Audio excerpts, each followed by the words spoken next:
all across America and around the world. This is Veterans Radio. This is Veterans Radio. Welcome to Veterans Radio. I am Jim Fausone. I'm the officer of the deck today. We've got some great programs for you. I think you'll find very interesting. We always want to remind you can find more about Veterans Radio at its Facebook site or at the web. Veteransradio.org is our new URL, veteransradio.org, where we're on the web 24/7. You can find a lot of our podcasts there as well. We post new ones every Tuesday, so you can get a new story, a new interview, something you didn't know before by going to veteransradio.org. And before we get started, we want to thank our sponsors. First up, we want to thank National Veteran Business Development Council, nvbdc.org. It was established to certify both service-disabled and veteran-owned businesses. You'll find out how they can help your business by going to nvbdc.org. We want to thank Legal Help for Veterans. Legal Help for Veterans fights for veterans' disability rights all across the nation.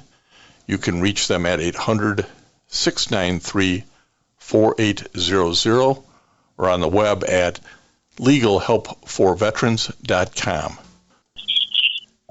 We want to welcome to Veterans Radio today two retired Navy officers, Vice Admiral Kevin Green and Captain Bruce Lemkin. Admiral, welcome to Veterans Radio. Thanks very much. Happy to be with you, Jim. And Captain, welcome to Veterans Radio. Thank you, Jim. Good to be here, and good to have my classmate, Admiral Kevin Green, on with us. Yeah, let me set this up a little bit. Both of these gentlemen graduated from the United States Naval Academy in 1971, and they are both fellows currently with the American College of National Security Leaders. And we have them on not because both of them have really interesting military careers, which we're going to let them describe in brief momentarily, but we really want to talk about the North Atlantic Treaty Organization, or NATO, which is celebrating its 75th anniversary, and they have some viewpoints on that. So, Admiral, why don't you give us the thumbnail of your military career? Sure. Again, graduate of the Naval Academy. I served principally in destroyers during my career and rode on aircraft carriers at sea late in my career, both as a destroyer squadron commander and as a battle group commander. My final military assignment was as the Deputy Chief of Naval Operations for Plans, Policy, and Operations, which brought me very close to NATO, which had been a central thread of my career and professional relationships throughout my time in uniform. Yeah, it's a fascinating career. We could spend the whole time on that. And similarly, Captain Lemkin, Bruce, why don't you tell us about your career in the nuclear submarine field? Sure, and again, thank you for having us today. I'm a Naval Academy graduate, as well as you said. I was selected by Admiral Rickover to serve in the nuclear submarine program, served in 6 nuclear submarines, including command of the USS Hyman G. Rickover, a Los Angeles-class fast attack submarine, and USS Michigan, then was a Trident ballistic missile submarine. All my shore duty was in the Pentagon, and a lot of time on the Navy staff as well as the Joint Staff. Retired in '99 and was asked, since I had been negotiating with North Korea, to lead our negotiations on implementing the 1994 agreed framework to dismantle North Korea's nuclear weapons program. That worked out great, didn't it? I then came back into government early in the Bush administration and served through some of the Obama administration for 8.5 years. The last 7 years as the Deputy Undersecretary of the Air Force for International Affairs. I lot of work with NATO during that time frame, and while I had done operational work with NATO, most of which I can't talk about when I was a submariner, I was involved in a broad array of support for NATO, both policy and ensuring that NATO had the interoperable aerospace capabilities to partner with us against common threats. And we have both of you guys on, as I said earlier, you're fellows of the American College of National Security Leaders. Admiral, why don't you tell us what that organization is? Well, first of all, it's a nonpartisan organization.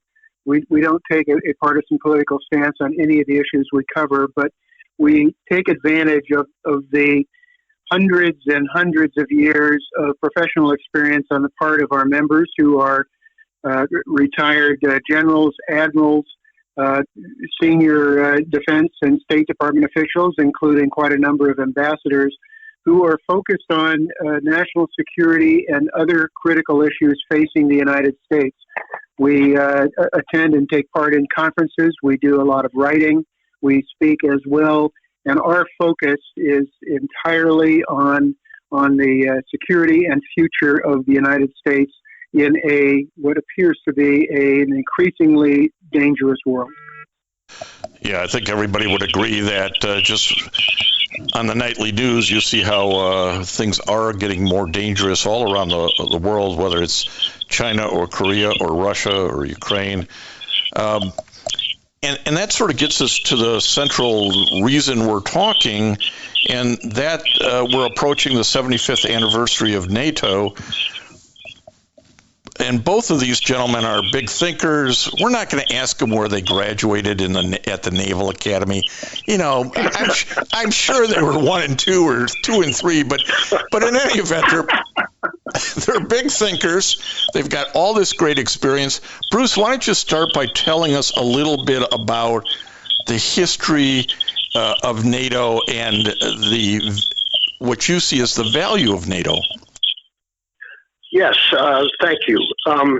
So NATO was founded 75 years ago, the wake of the end of World War II. And, you know, that was such a huge conflict that required a lot of blood, sweat, tears, national treasure, however you want to put it. And there was a feeling that we needed to ensure it wouldn't happen again. Similar to what we said after World War I. World War I, the Great War, the war to end all wars, and then lo and behold, 20 years later, we were in World War II. And the rise of the Soviet Union and the Eastern Bloc, the Warsaw Bloc, really provided an incentive for European nations to unite for the common defense. And of course, U.S. leadership was essential, and this also was in parallel with the Marshall Plan, where the U.S. did so much to ensure the revival of the economic health of Europe, particularly Western Europe. The military aspect was very important in NATO, and General Eisenhower was the first supreme Allied commander of Europe, and hence the NATO commander. And NATO has continued to grow. It's continued to demonstrate its relevance and value, and evolve and transform as the situation in the world has changed. Whether it was the demise of the Soviet Union, and then, of course, some time after that, the rise of another adversarial, Russia, and also the rise of transnational terrorism and threats throughout the Middle East, and actually, of course, globally. And we are all globally interdependent, whether it's security-wise, defense, economics, etc. So NATO has continued to be relevant, as I said, and its relevance today, I would say, is probably greater than it ever has been. And now we've got 32 members, with the accession of Finland and Sweden into the alliance. And if we can just go back to 9/11, the attack on the terrorist attack on the United States in 2001 was the first time that Article 5 of the NATO Charter was implemented. An attack on one is an attack on all. Again, I could think of nothing more illustrative of how effective this alliance is. Well, let me jump in there, because I think that's what, people's knowledge of history is short, and their even memory of the current events is pretty limited. Admiral, when we look at NATO today and the terrorist threats, talk to us a little bit, Kevin, about how valuable it is to have NATO from the viewpoint of the American College of National Security Leaders. Sure, Jim. Let's just begin with a recognition of a central fact. The primary mission of NATO is collective defense and deterrence against potential aggression against any of its members, wherever those threats occur and exist. When we look at the situation, you mentioned Ukraine, and if you live in Eastern or Central Europe and you're a neighbor to Ukraine, well, pick a country, pick Poland, for example, you find yourself in the role as a first responder in the event that Russia moves further beyond the borders of Ukraine. Russia, if it should threaten the Baltic states, Poland itself, or any of the other countries within the NATO alliance, Poland is truly a first responder. And how do we back up Poland?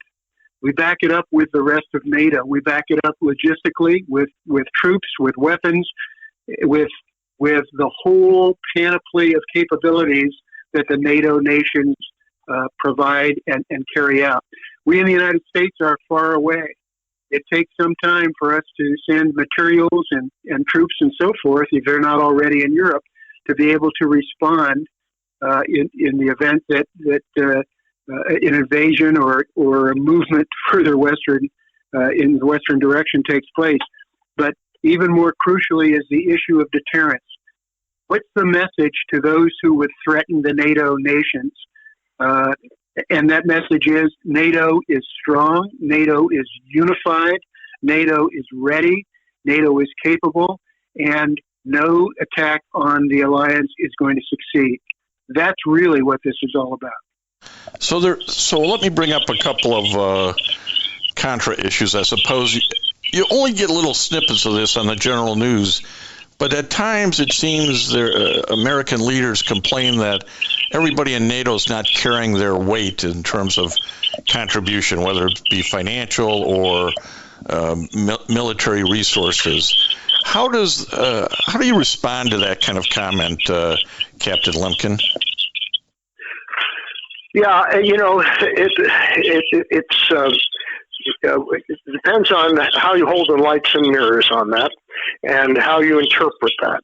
In 2014, NATO established what was really is an aspirational policy that each country strive to commit 2% of its gross domestic product for its military. Not a price of admission, but again, it's a target. And this year, 18 of the 31 NATO members are expected to meet that objective. That's a record. But that's just the money aspect. Go back to in the wake of 9/11 and Operation Enduring Freedom and the and ISAF and the International Security Force that was mustered to deal with the terrorist threat that emanated from Afghanistan. Virtually every member of NATO at the time participated and suffered losses. So this wasn't. Yes, U.S. paid the greatest price, certainly in terms of our losses, the human losses. That said, this was a collective effort, and just as Admiral Green mentioned, about collective security. And ultimately, that spells deterrence. The mission is to ensure we are ready. We are ready collectively as an alliance, and that will provide a deterrent against any adversary that would attack a NATO member or its interests elsewhere in the world. Yeah, and we tend to focus just on things going on in Europe, but there are threats all over the world, and being able to work cooperatively with other countries seems extremely important, doesn't it, Admiral Green? Absolutely, and when we talk about providing security for member nations of NATO, as an alliance, the nation's interests go beyond the military. Of course, it goes to the ability to travel and trade and communicate across the globe. And if there are threats that exist somewhere other than the European landmass or the adjoining waters, then absolutely. I mean, we had thousands and thousands of NATO troops in Afghanistan. We had their capabilities across the span of the military systems programs and capabilities that they possess. Not anything new about that, really. My initial exposure to NATO was in the summer of 1970 on a West German torpedo boat up in the North Sea, and doing NATO's job in a 135-foot boat against the East Germans and the Soviets and the Poles. And when I would talk with the officers about where are we doing this, it's the point all those years ago was about demonstrating the readiness of NATO, not just the readiness of West Germany, but the readiness of NATO to respond to anything that could be perceived as a threat against the alliance. That point never left my mind. Well, and Admiral, that requires training and the ability to communicate and cross-country planning.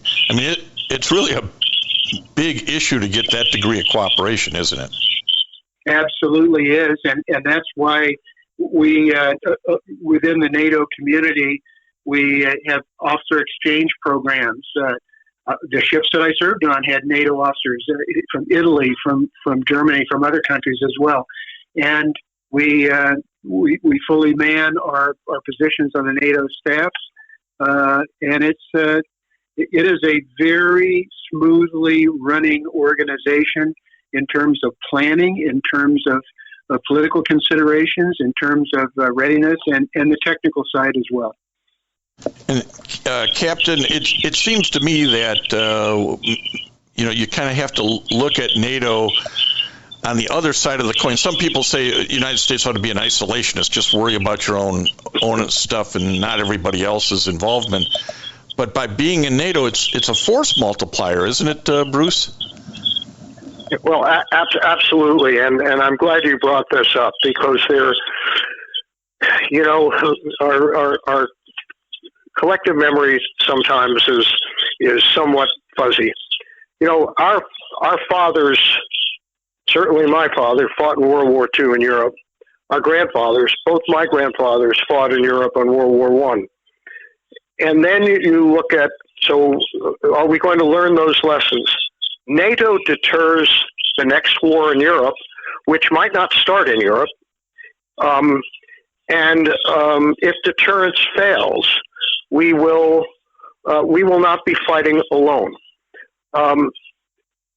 This also gets to another issue that I've heard people say or address or question. And I've had people say to me, well, why do we have troops in Germany to defend Germany? Why can't they defend themselves? Well, as part of the alliance, of course, we're working on our interoperability and our collective security. But there's another aspect. We're over there, so the war does not come over here. We will deter the conflict in Europe just as we do in South Korea and Japan and other areas of the world. So we can't stand alone and survive in what is truly a global world. And that's a lesson that we have to keep reminding ourselves of. No, I think you're right. And you touched on something I'm going to ask the Admiral to comment on, and that is this idea that a war may start in Europe or may not start in Europe while something's going on over in the Pacific with China and Taiwan or North Korea. You need to be able to have defense and deterrence really all around the world if you're the United States. How does this come into play as you think about it as related to NATO? Well, I will just repeat something that a former chief of naval operations used to talk about, and that's when asked about the size of the U.S. fleet, he said, well, the fleet of the United States and our allies is about 1,000 ships altogether.